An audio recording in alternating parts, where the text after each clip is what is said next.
land for job scam heat on Lalu Yadav and family. Lalu Yadav has already reached the court for the land for job scam hearing. Rabdi Devi and son Tejaswi Yadav have also appeared for the same. It's a big loss of face for the RJD ahead of the assembly elections in the state of Bihar. Now, framing of charges will be done today in the Delhi court.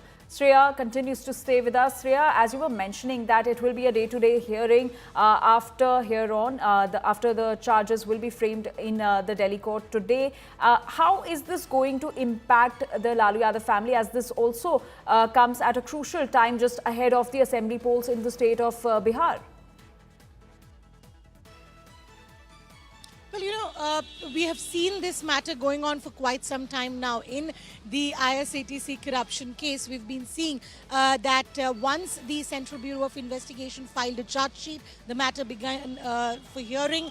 It was on the March of 2025, this year itself, when CBI concluded its argument. And there were at least several places, apart from the Patna as well, in places like New Delhi, Ranchi, Gurgaon, that there were raids also conducted by the Central Bureau of Investigations.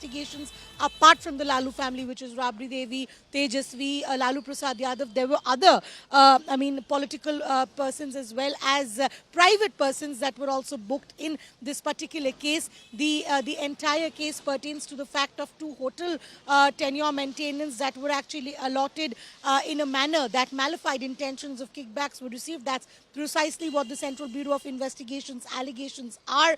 The allegations are that the kickbacks were received in the name of Benami properties in posh locations. All these things have been mentioned in the charge sheet.